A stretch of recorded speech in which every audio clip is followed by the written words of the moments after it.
Hey guys, just a quick update where I'm up to at the moment. I've been putting a lot of my time into the Escort at the moment. I've needed to install this Haltech Elite 1500 ECU and a few other things to the car for a while now. It's the parts have been sitting in my unit for weeks, so I've decided, gonna have to crack on with it and make the changes. So first off, this engine was running on the Motorsport Electronics ME221. It's a plug and play. Bought it from the UK. So the ECU done a really good job. The motor ran sweet. It was a great little ECU.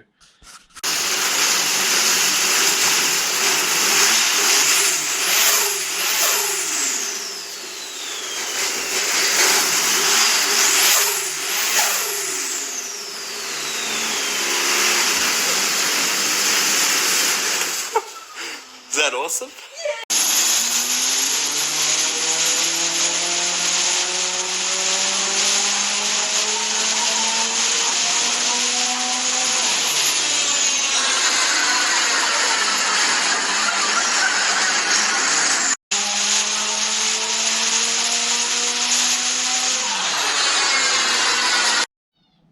Yeah, but the ECU, it just lacked pinouts. It just couldn't do enough for what I wanted the engine to do.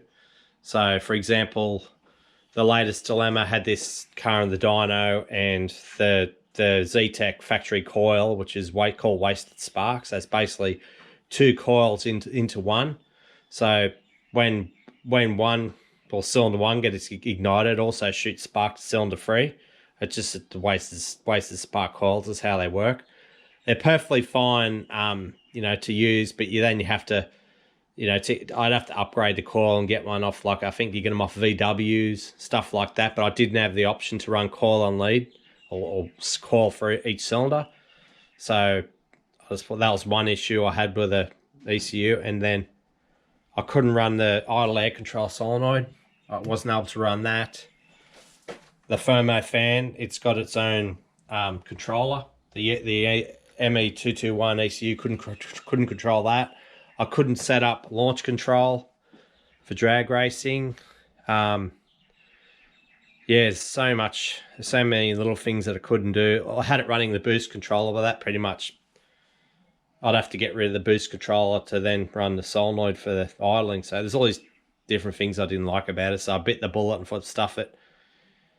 If I'm going to do this properly, I'm going to just going to buy a Haltech. So I've got the Haltech Elite 1500 ECU.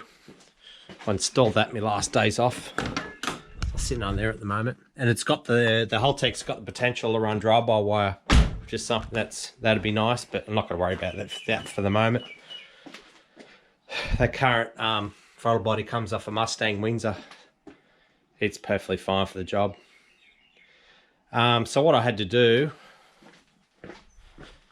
you've got the ME221's basic layout. You've got the coil, injectors, and all the sensors that it's currently running. And then I've got like the color codes for all the wires. And then I've got the Haltech wiring diagram here. And it's really good. So basically just found each wire, say an injector. You find that wire, then you connect it to the wire up here for the injector on the Haltech. So I've got the Haltech universal loom. So I was able to connect everything up, and then once I got that sorted, one of my friends, he's a computer technician. He's really witty when it comes to like computers and stuff. So all he just got me Motorsport Electronics tune. He got all the maps and the values, and he copied it over to the Haltech. So once we put the Haltech tune, got the ME221 tune on the Haltech, had a few issues, like injector sizes, they changed for some reason, but got that sorted, and then the engine started. But it runs like a bit of a dog. Still need to make some changes, but never gonna expect it to be perfect. So what I've done, it's currently got an Innovate wideband sensor controller or sensor. So that's a Bosch sensor, and it goes into the car. And then I've got the wideband gauge there, so it wasn't the dyno tuner last time I had on the dyno. We said it wasn't reading very accurately, so I bought a new Bosch sensor for it.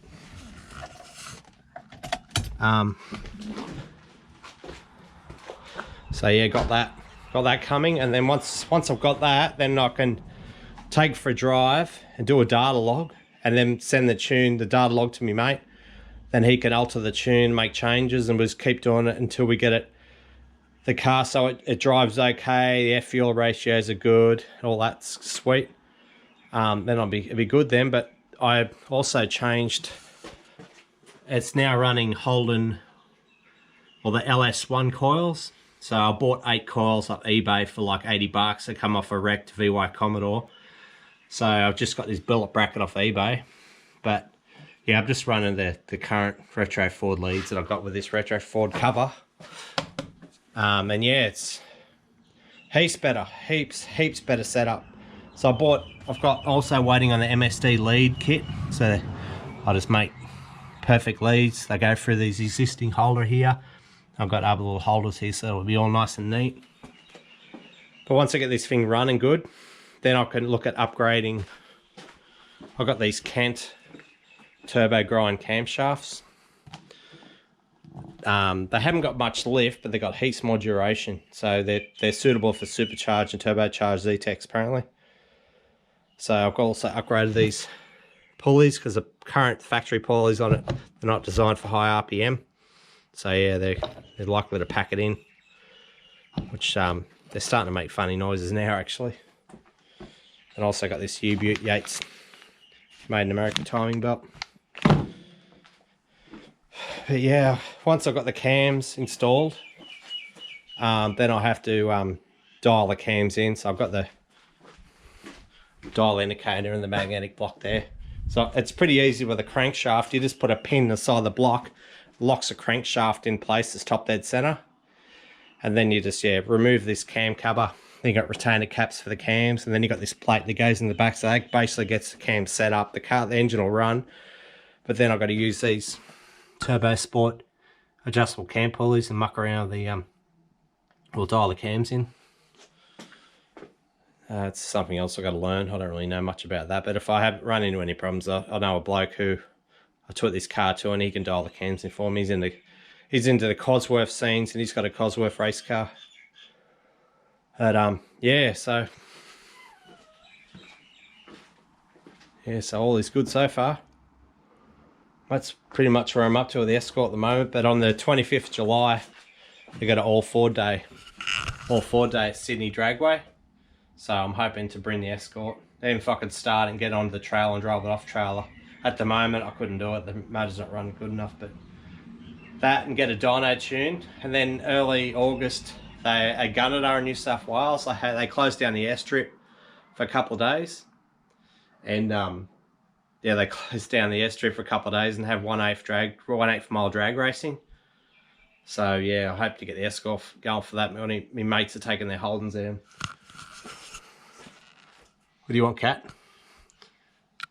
Yeah, distractions. Yeah, so that's where I'm up to with the Escort. So enough talking about the Escort.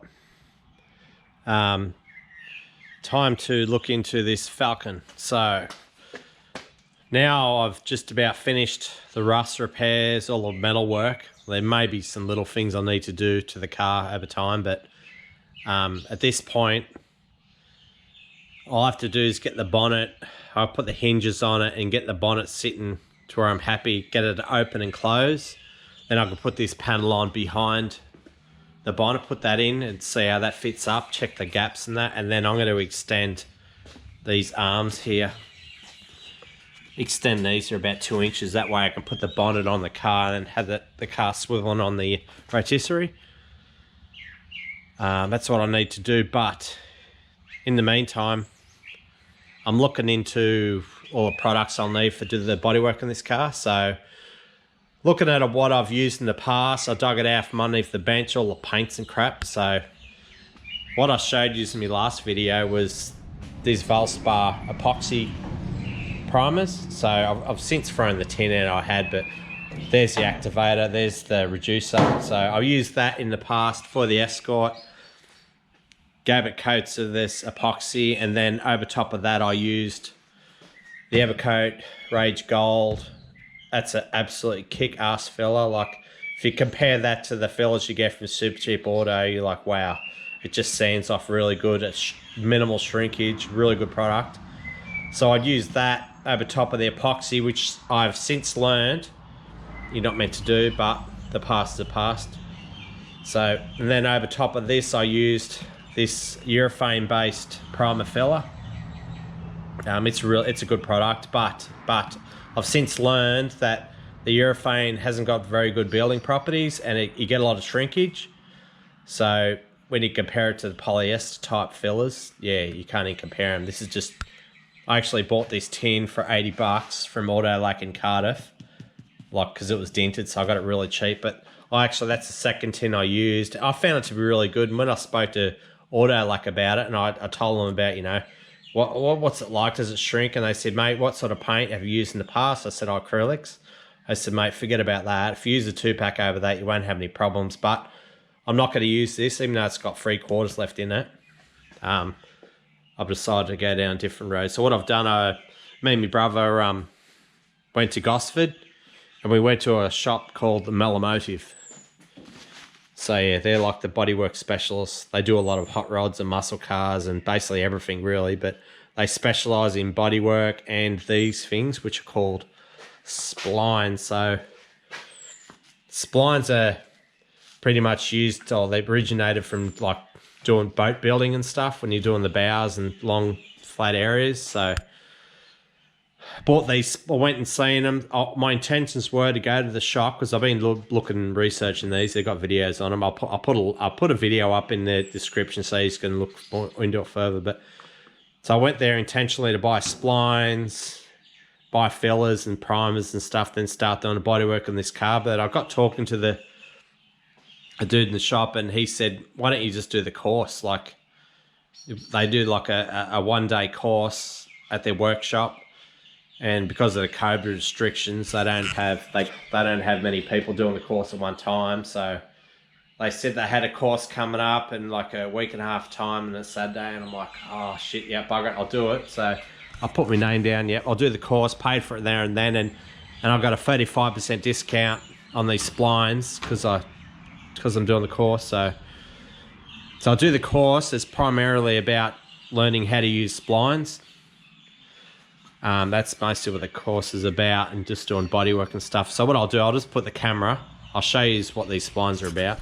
Yeah, so looking over these splines, you've got to start off with a 9, and they go right down to the 1, but the splines are pretty thick to start with, and yeah, doesn't flex much, that one. But then as you go further down, that's the 8 there, that's still pretty firm. But each spline's got its purpose, what it's designed to do. But I found this number 7 seems to work good with this car. So you look at it from this point, lay it down on the roof, let it flex to the shape, and then you slowly run it along there. You can see there's a low spot there, low spot there. Yep. So that gives you a good indication. So kids have, my guess is this car, this actually is a barn find, this car, because this car, it had a lot of hay in it. Like it's like it's been in a farm shed, and there's bloody just crap all through it. But I reckon kids have crawled over the roof because the supports, don't know how well you can see it, but the supports in the roof were all pushed down. So yeah, I reckon at some points something happened where people crawl on the roof because yeah, the dents. I've knocked some of them out of the other side. But you can see this side's not overly bad. Like, there were some horrible dents over there. I knocked them out. But there's a lot of dust on the roof. I don't know how well I'll be able to show you this, but over here, I've gone to town on this in the past. You can see it's still got lows, but you see it from that point. It's pretty good. But I didn't finish. I just had to go at that because I remember I was looking at the dents and going, oh no, they're going to be horrible to get out. I had a go at it with my paintless dent removal tools and it worked really good. So from what I can gather, what I've learnt so far, you put this primer on, the poly primer, put that on there, and then you can use your 3M fillers in it. So you fill the dents up. So you put excess amount on, and then you just get the spline, and then you just simply just get it down nice and firm, and you just slide it like that. And it gets rid of the excess amounts of filler. Then once you've done that, then you can go on to using the poly primer, and you just put the coats on, and then you just put the sticky back sandpaper on it, 120 grit or whatever I need to use, and you just go over it, and that's it. It's pretty straightforward, but I'll do further work on the roof to get the excess amount of dents out of it. And they also are the supplier of the lead for this. So I know, talking to Tom on Fat Forwards, and he bought all his lead stuff in a kit from them. So yeah, I've got to put lead in that because that's an area where it could possibly flex. So it's critical to put lead in it, not just ordinary body filler. And yeah, they're not going. Yeah, that'd be sweet. But this rear quad is in really good shape. Like it's really good. So I'll more than likely do this quarter first, and then go do the other side. The other side's got side swipe damage. So yeah, that's where I'm up to at the moment. Yeah, it's gonna be good. I can't wait. I'm so keen. I've been hanging out to do this bodywork now for ages.